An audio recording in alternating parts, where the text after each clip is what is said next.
na Congo to telema tolobela mboka Ole to suwa ko bimbisa na poasa. Bonjour. Bon début à semaine à Baïnion sur besoin likama ya kolanda to soit Paul na émission oyo bakino balobi. Moi makamouze belé na Congo ezobota marola mayebo mais solution nango nazo loba na minute eza susu ba politicien te solution il y a problème il y a ba congolais comme il y a peuple congolais moko a mis la solution. Eza vrai. Lelo nazalina ndeko Serge Tshibet. Bakangaki ndeko Barnabé wazali moko ya mutu ya FCC. Bakanga qui est lelo bakondana qui est 3 ans de prison. Bango balobi et commis acharnement. Dictature. Jama Kabound alobi kamé dans la prison, ils allaient FCC batu basale qui à côté prison. Mais nami tout mutu no muke. FCC ba osala ndeni pas côté na prison. Président de la République a IDPS. C'est compliqué. Parlou et comme ceux qui 6 pour l'année. Insécurité la commune et à Selemba vraiment pardon. Il semblerait que beaucoup moins seront dans tout cas l'État à ça reprendre à couche à $10 3000 francs.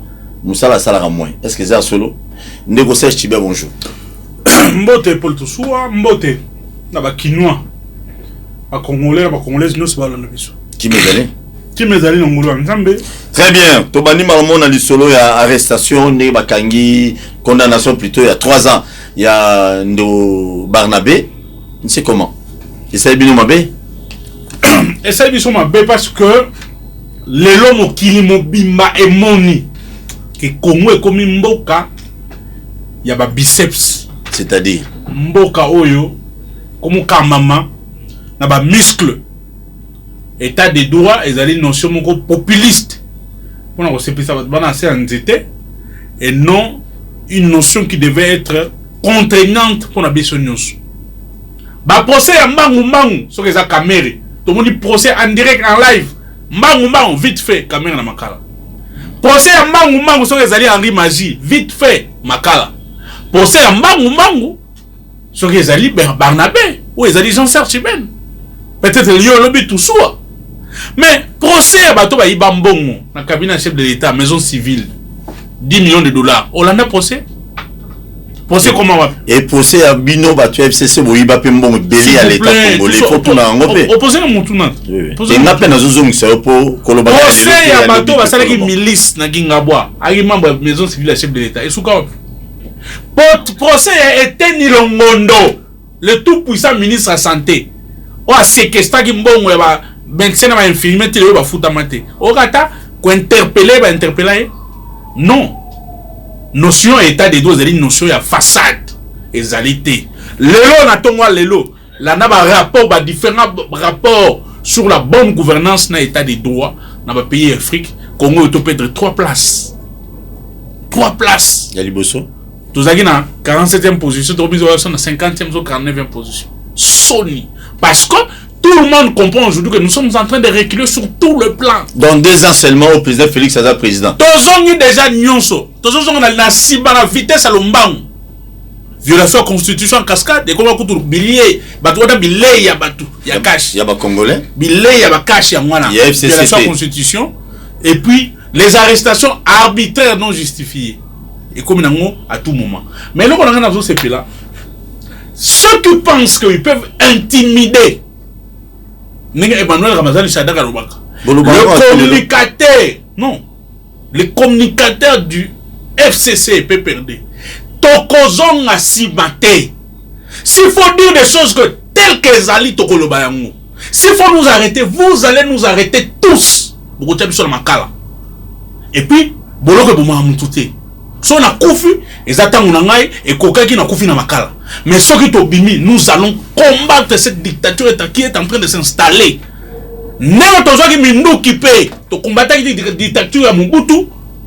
Aujourd'hui, nous sommes prêts à toute éventualité. Parce que nous ne pouvons pas estimer que Moka o Lelo. Les gens sont morts pour l'installation de la démocratie et ça. Lelo, par contre, nous sommes sur un principe dictatorial. Ça dit beaucoup, Chibé. Mais oui, s'il vous plaît. L'AFDEL a combattu Mobutu par les armes. Mais yo, AFDEL, déjà. Moi, je suis le fils de l'AFDEL. Ce que bien été. Le PPD est le fils. Moi, je suis l'AFDEL. Ce que bien été. PPD, c'est mon PRP. Premier parti à Mouzé.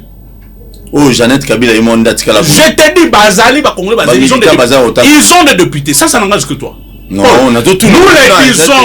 Nous les disons. Ce qui est conseil, on va kanga biso.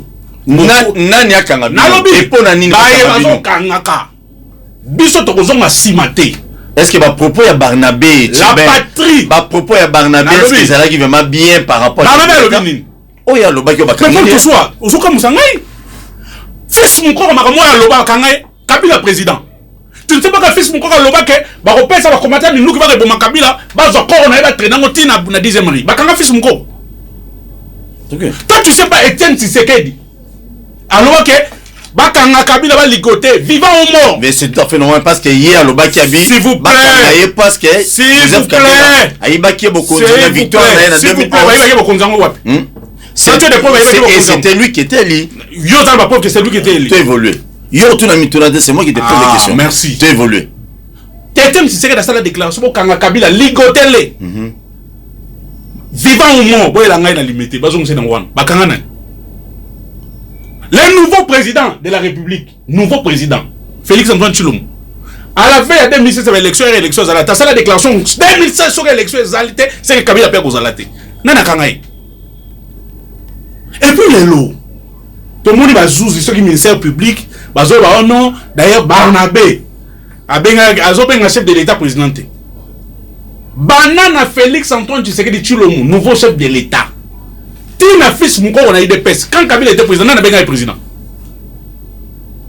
So Nabino et Zanin, on a minute pour entamer des machines. Biso to entamé des marches, mon côté, justice wana. Oyo. Deux présidents, il y a composition tribunal. Na, deux juges wana, Balouba. Tu peux savoir mon bote, ministère public Moulouba. Na, moi, c'est une procès à Kamere. Composition nous sur tribunal, Balouba. Et puis ton monde procès, promotion. Tant mieux. Va continuer à lire 3 ans injustifiés. On va baisser Barnabé. Pour avoir fait quoi? Burkina Faso. Kabila a fini, ministre Sélé. A fini Kabila. Donc Kabila n'a pas de personnalité. Il n'a pas d'unité en tant que chef de l'État. Ok, merci beaucoup. Fils Moukoko. Et n'a pas combattu au fin de la santé. Parce qu'il y a 38 écoles buissonnières. Parce qu'il y a un boum dans la bâtiment. S'il vous plaît. S'il vous plaît. S'il vous plaît. C'est pas mon problème. Quand ils insultent Kabila, maman Olive. Parce qu'il y a un boum. Donc, continuez comme ça. Donc on est bien aujourd'hui. Tout haut. Il y a une unité. Il y a une position. Mais il y a fini chef de l'État. Nous avons du respect pour Félix Antoine Tshisekedi Tshilombo. Qui est le président? Yo est un mot.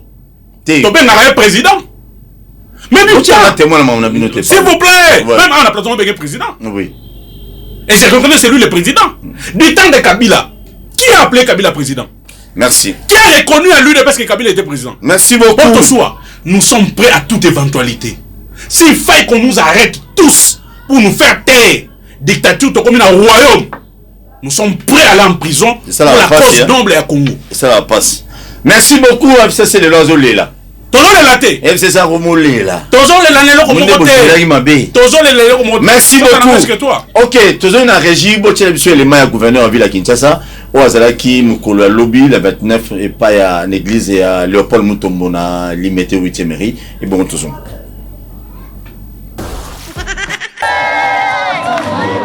Les premiers citoyens à ville à Kinshasa, le gouverneur Gentini Ngobila ayambama ki kite okuna na ministère amène na 8e rue et pas à apôtre Léopold Mutombo. Toujours dans le cadre de la sensibilisation et conscientisation, il y a opération Kinbo Peto et les kanaki qui toquent pour être fidèles, bayambaki avec chaleur na ndenge ya defuate boloka yemoko na malobana ye le gouverneur de la ville Gentini Ngobila abetaki mololo boui. J'invite le peuple de Dieu à participer à l'opération Peto partout où vous s'agisse de votre habitation, de votre lieu de travail, intéressez-vous à l'assainissement de votre environnement, de votre devanture de parcelles, de votre devant vos bureaux, devant vos parcelles. Et c'est que de cette façon-là que nous pourrons un jour espérer avoir une ville propre. Bosimba pe boyeba que descente ya gouverneur Gentini Ngobila kuna na 8e rue et consolaki ba fidèle pe renforçaki bango vraiment capacité à koyeba propriété ndezali primordial po ete emimaka développement vraiment kitoko makasi po ete ba église nyonso bozwa exemple oyo mulolo. Toujours na cadre ya kovanisa idéologie ya parti na bango ABG, le secrétaire exécutif Jango Ivunzi asalaki na nous descente na district ya Changu pona koyeba soki ba fédération nyonso na ba section to pe ba cellule nyonso tout ya Changu côté oyo elekanaka ndenge nini pe soki ezali ya solo parce que masolo ezoleka trop elekanaki kitoko tout le haut cadre oyo ya district ya Changu bazalaki wana ba répondaki pe ba militant ba ki kocha présence oyo kayemoko ndenge abetaki mololo Bouye Jean Ngoyi. Section Mibale, Fédération Mibale to visiter. Dans salle to zalaki na réunion na autorité morale à partir son excellence Jonathan Belsuka Wata. Tolobaki toza na posa ba comité à papier té. Yangwana to sengeli ko descendre pona ko procéder na appel nominal to yeba soki réellement ba fédération ba section ezalaka. To bandaki dimanche passé na Masina 1, kuna bazalaki plus de 1000, le lot to ya na Masina 2, effectif ezala à 900 personnes. To procéder à l'appel, ils ont la section moko ezangité, quand même ils ont la batumsou bazangi pour des réseaux d'une note. Alors tournée, ils allaient continuer. Dès le dimanche le 13, to allons na Kimbanse que 2. Vraiment ezalaka nde boye awa ABG moko ya parti ya FCC bazali ko travailler na ndenge ya deux fois te soki lobi ba gagner ba élection ese ekozala ndenge ba msuba ko ba tricherie to ebité mulolo ebeti. Nous Serge Tibet, on a suivi ensemble avec toi, gouverneur à ville, Azotambola pour nos Azalaki, n'est pas le point pour nous sensibiliser Makamouya Kinbopeto. Et la ville de Kinshasa, la monument à côté de Moussouzo Pela, na bataille principale, à côté de Moussouzo Pelate, Nzela Wana Kuna à Kikwiti, apparemment Missal Elali, qu'est-ce qui ne va pas? Et puis dossier Moussoussou, on a triomphal, on a Pesso Malobolo, Malamoro, on a triomphal. Clôturer place au Mont-Boana, c'est un peu compliqué, hein? Je ne sais pas c'est quoi. Boteki, pour Banara Boya. Paul Toussoua, merci pour la montée. Le gouverneur de la ville est en train de travailler pour l'amélioration de la situation à la ville de Kinshasa. Il s'était donné la peine, il y a postulé en tant que gouverneur, sachant que la ville est une priorité épelée. À l'Alépongité, à Kanibé Mabo côté, il est en train de chercher. Il est en train de chercher à réorganiser le service et la ville, ce qui a été fait.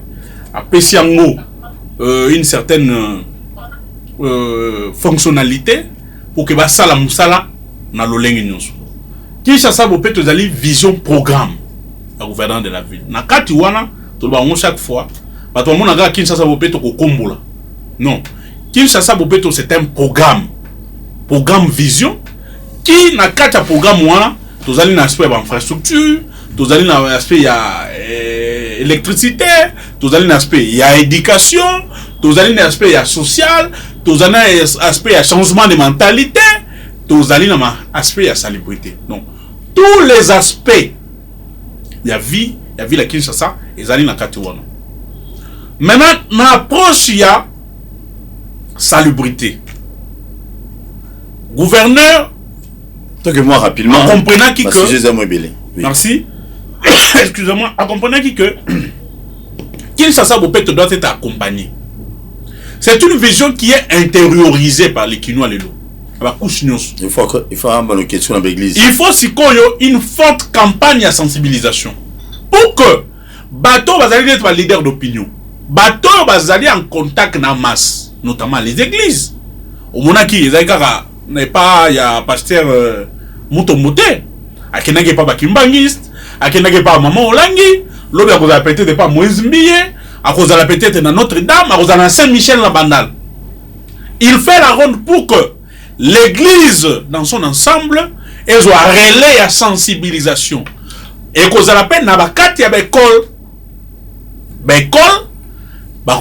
soit sensibilisation à outrance parce que bazali na besoin qu'on intériorise vision ana ezali bana na biso bazo ki do tang so ki ba retenir makambo malamu na kilasi ba ya transmettre na société lumière na ville à Kinshasa ezako salim mais sur ce point na lingi na fixer sur l'opinion donc mama lukuté belé parce que la Talibani oui la Talibani ne vit que de mensonges ni 100 jours à chef de l'état T ezali pe projet il y a cabinet chef de l'état T.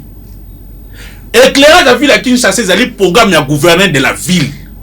Bakinois va foutre un pack ou mon temps va foutre la taxe là-bas. Il y a l'otilique. Non, il y a Snell. Il y a Snell. Ma facture à Snell. Ma facture à Snell. Moi, mon ils ont prévu pour que ils aient la ville, pour que le village de Makoki, il y a Kocha Mouina. Un Gentini Ngobila en tant qu'un homme qui respecte l'orthodoxie financière. À mon que à solo il demande quoi Snell tina roza mon solo wana et na ville na libenga ville Kinshasa ezalité abisi bon comme vous avez le monopole et puis des experts en mambuya kocha électrification bozo mon solo wana na to check commission oui bozo mon solo nyonso mais to check commission to ba ke mon solo kotaki boye na commission na ba expert ya ville pour qu'enfin na mbongo bino faut sa ville. Bon, ça besoin de monter parce qu'on a besoin de monter, on a besoin que Kinshasa nginga. Bon, ça mané ba matériel. Ça c'est l'idée du gouverneur. Voilà. Bon, ça mané matériel, ba mwinda, ba poto bisika o nyonso na ba balbala na tonga, bo tcha ba mwinda. La SNEL a accepté d'ailleurs, ba saluer qui idée au gouverneur parce que beaucoup de gouverneurs ba ni marabilo ko naté. Ils peuvent prendre de l'argent marcher dans poche. J'entends ngo la non, je ne cite pas les noms des gens. OK.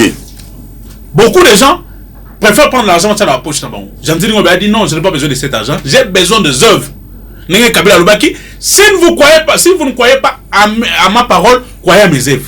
Moi, dans les lots, ils ont gagné ça bombima. Donc, ils ont projet à Talibanité, ils ont projet à chef de l'État. Je vais aussi fixer l'opinion sur une question. Banzela Union sur Jean-Denis Ngobe la sala. Na moni ba député Moussou sur IDPS. Na poche IDPS. Ba comme ça la caravane na wapi na elengesa. Oh non, nzela biso toto. Non, madame. Madame, arrête-toi, ne faites pas de caravane Kuna. C'est le projet à hôtel de ville à Kinshasa. Elenesa, Kikwite, Badara, Miko, Nini Nzoko, Ekosala Makalamingite. Même Bongolo. Oh, Misala, ce qui va, si ici Elenesa, na Kikwite ici, le Banda, Bongolo, Kapela, Kimwenza, Badara Nzoko, ezali ba projet à ville. Ezali ba projet, il y a cabinet chef de l'État, il y a un projet anticonstitutionnel, il y a programme à 100 jours à chef de l'État. Donc, c'est noté. Ça ne sert à rien à vous de l'IDPS. Parce que on a blocage des alités. Merci. On a besoin de merci. Quand on arrête Ouam, le chef de l'État va kenner l'engé Sakuna, j'ai dit nous la bloquer. Merci. Merci beaucoup, le gouverneur de la Kinshasa. Je crois que tout le monde, il faut qu'on va mettre beaucoup parce que si les lots limés, autant dans le boulevard, le Mumba, autant dans un peu partout, nous sommes les alliés. 24 c'est le mort. Il faut ezala partout. C'est tout bien bato Snell so bo meko yi bambo nde bo nyoko la bato na passe yao. Anzambe. Snell bo yi bambo ba kinwa te. Kinwa fungola miso mine pelite comme Snell za sous gentil mobilité. Merci. Kabuya alobi avant cela to kota cela Kabuya na régie bati la biso elema ya oh ba bongisa ki milulu weekend passé et bon to continuer na ndiko Serge Chiba. Vous avez pris des risques. Il y a comme ça la réunion pour programmer la mort du chef de l'État. Tokoti Kabino Atamu Kolomo côté. Toyebi déjà que vous avez planifié comment éliminer physiquement le président de la République. L'un de vous l'a dit à travers les médias. Ce n'est secret pour personne. Tout d'abord, Banda Mobutu. Combien de membres de l'IDPS au Babomaki? est tozonga kisima bino boyelo bilo bia wana babot boye makolo awa ça nous sans biso IDPS balinga kokoma na Kinshasa te mais komi kumisa ke boyaki na munduki c'est une honte la preuve en est que bisika nyonso afdel balekaki ba gouverneur bazalaka ka bato ya IDPS parce que bozaki na assise populaire te lelo bo falsifiaki histoire avec les armes lelo IDPS est commis en pouvoir pour rétablir vérité wana vous ne pouvez pas nous intimider bolobi ba militaire bazo souffrir na front mais banani batiaki ba militaire na condition wana biso tozwi kaka ba militaire bobandaki konyokola topesi bango valeur lelo bokomi kolula bango bayeba bien que c'est grâce à Félix Tshisekedi au Joseph Kabila aza ko circuler librement aza candidat pour la CPI bango bazana likambo bakoyebisa biso te IDPS viva mabe nyonso oyo basali na mboka oyo est-ce que Kabila aza modèle na mboka oyo motema malamu ya mokonzi ya mboka lelo bakomi ko récompenser en monnaie de singe ba ingrat bino nalingi botia kanzembo ya ingratitude tokolanda ngo na bino nyonso mutu na mutu aza ko expliquer dans quel contexte toza ko bina na nzembo ya ingratitude Ndeko Chibe Kabuya lobby FCC bato bakangisa caméra Paul tout soit dans la sika ngai ça nga passer def sarayo tamu na muna bato neti bakabuya na muna bato neti bakabund fils mukoko akomi fils mukoko ko tuté fils mukoko lelo balingaka ete fils mukoko adaka fou du roi afin de savoir des déclarations d'ailleurs et tout ça mais il est membre de l'UDPS. Mais quand je vois quelqu'un comme Kabouya, secrétaire général de l'UDPS, je vois quelqu'un comme Kabound avec beaucoup de légèreté, aucune expérience professionnelle, à cause de la présidence IDPS. Yopi. Pas tout ça. IDPS n'a pas eu parti à l'okum. Koko nangai. Achap mayele na bongo na ye. Mbwanke mlisika zali. Pona kokoma lokasa statut IDPS où ils a violé les lots.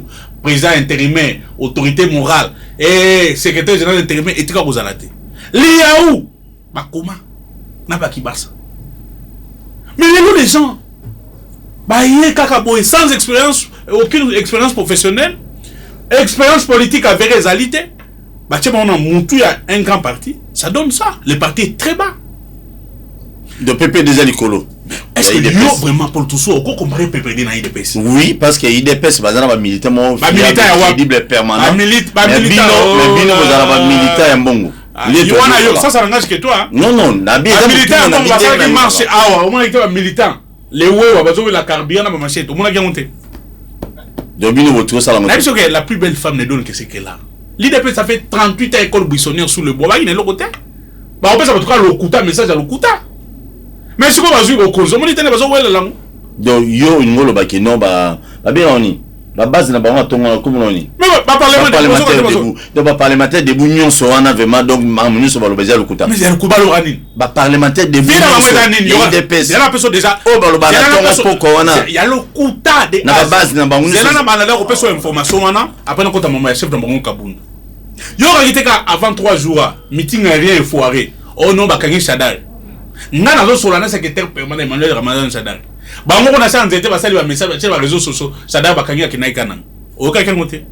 Je t'ai pas donné l'information que Shadar est chez lui, tozaki na bureau zo sa musala. Merci. Il faut cette information. Non, je te donne une autre information. Rapidement. Oya lokuta, ba pesa ki. Oyo ka kite ono ba pekisi Joseph Kabila a voyagé dans la machine à aéroport.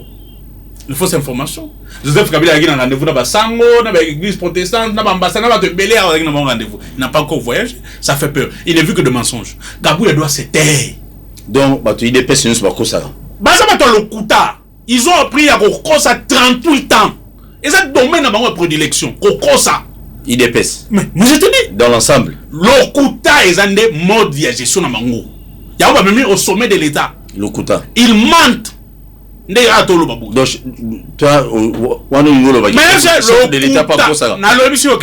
La Talibanie qui a fait 38 ans à l'école Boussonnet, monde de gestion, on a le Kouta. Ah, comment ça, pas le président de l'État? Le Kouta. On a s'engagé que toi, on a travaillé. La Talibanie, c'est les systèmes qui nous jouent aujourd'hui. Ils gèrent par les mensonges. Je peux te montrer des A à Z, ne pas gérer les mensonges. Même à Koba, si on a un Nzambe, on a stade de martyr, moi, je respecte la montée. On est IDPS. Mais viens les non-respect des textes. Il n'a plus sur exemple de quoi. Texte ils ont fondé IDPS, ma statut. Ils ont bafoué. Merci. Quand tu as statut IDPS, président autorité morale azalité, président intermédiaire azalakati. Réponse selon le lobby, Ezali FCCT n'est qu'un sa caméra. Tu dois répondre des Kaboué. Mais on a répondu. Très bien. Toute insécurité, aux allés dans la commune à Selemba, on a salité, c'est incroyable. Mais les beaucoup moins se rappellent, moi 10 000 au chef de au gouverneur à Pesaka, à Pesabango, il y a les réseaux sociaux. Je ne comprends pas. Pas tout ça. Donc ça fait mal. Est-ce que les alliés FCC qui bloquent encore? Que beaucoup moins il y a IDPS c'est le mot ça Moussa. Bon, Aza IDPS n'a pas été. Mais oui. Mais oui. Beaucoup moins c'est Yozo Tangaka ayi. Regarde la plupart des bourgmestres ici. Tu as le bel insécurité n'atteint comme mais on a vu ça c'est un incompétent. Pas bourgmestre en fois gouverneur de la ville ici à la proposition malonga ba bourgmestre on ce qui ont fait déjà 10 ans 15 ans malonga.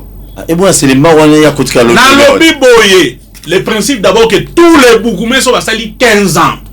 10 ans il faut balou. Et oui, et Bazala yokangai, Bazala ya PPRD, Bazala FCC, Bazala soki ya IDP il faut balou. Parce que ils ont donné le meilleur à Bangomoko. Des coquilles. Donc, déjà épuisé. Ils nous ont montré des limites. Il faut que le parti, le FCC, va péper le bâtiment à Bougoumé, soit jeune. Et je peux te donner des preuves. Gouverneur a nommé quelques Bougoumé, ça va jeune. Balosa Moussala. Quel nom t'as communiqué ça avec aussi? Ah, tiens, s'il vous plaît. Non. Paul. Ah, on sait quoi? Ngam nazoloba. Ngam nazoloba. Vas-y. Ngam nazokosa. Ngam tu nazoloba. Loba. Nazokosa le mot. Tokei. Est-ce que comment question va dans ça sur mariage? Va voir comment il est en train de travailler d'abord dans ta maison communale wana. Au moins on a bureau comme bureau na yesa la mariage. Et bon bala. Non mais il travaille. Il est en train de travailler. Bon on a maison communale. Il est en train de travailler. Il a pour la PPT. Quelle est la commune à Gombe? Qui va hôtel Fabrice? Moussa Lazosa. Là ça va. Ah là ça va. Il est qui? Jeune. Du PPRD. Du PPRD. Mais t'as la soirée pour mettre ça va autonomé à IDPS. Moussa dit ça. FCC nous a bloqué bon. Quel hôtel a en Ngalima? Bah on l'a qui a va suba ouais va tcheba ngona bazola mboa la commune en Ngalima. Bazoli mboa. Oui, yo je vais raconter. Commune en Ngalima va tcheba d'abord IDPS va bazoli mboa wan. Si quoi que no hôtel Moussa Lazosa. Ah ça me kito. Moussa la nia Zosa. N'y a rien. Quel hôtel où la Selemba? Insécurité à Selemba, c'est grave. Quel hôtel va bureau à l'état dans Selemba? On a raison. Oyo fidèle mpaya tika goda ba bureau za bien tout ça quel hôtel à l'élo nègre comme. Obina libana na ngona et réseau bandigo na porte maison communale. Il y a la saleté. Mais monsieur le bourgmestre, toujours tirer ba bourgmestre nous sommes. Gouverneur la ville à Kinshasa. On a la bourgmestre à PPRD, on a la FCC, il faut travailler pour l'intérêt de la ville. Ça c'est la première. Il faut travailler parce que ce qui moi on a une rétrocession les barrières les 10 mois et ils ont été 6 mois hier à sous-souté sur les zones mobile après ça va tout très bien après ça va être pour moi c'est PPRD dans belé pour moi c'est DPS dans belé après ça va un bon ndenge moko les le sauter même na lemba Jean Saka azobunda mais il pas okanga bato pas non avocat il y a des personnes qui pensent qu'ils sont intouchables. Moussa les autres Salema. Nous demandons au bourgmestre qui dort au Boufani dans le bureau pour vous Lili de descendre sur le terrain. Faire respecter la loi. D'abord, nous avons voté la tête sur Boufani. Ils ont bureau pour ça pour bourgmestre le sur côté. Merci beaucoup monsieur. Monsieur qui na salle de réunion à maison communale Bandal au regretter. Hein? Au regretter maison communale Bandal salle de réunion bourgmestre. Ah non. Même salité commis. Dans la maison communale wana. Longanga za ko peinture ko commune matete. Longange. Wana matanga ezalaki. Mais le matanga ezalite ke no tala libanda wana ningi komi salite. Non. Garage ndio bana matete donc c'est bizarre que bandal c'est. Merci beaucoup. To senga na ba beaucoup mestre union so utiliser mituka ya l'état. Ville ya Kinshasa parce que l'état Et là, tu as été dans un hôtel, na et puis hôtel à combien? À 10 000, 15 000.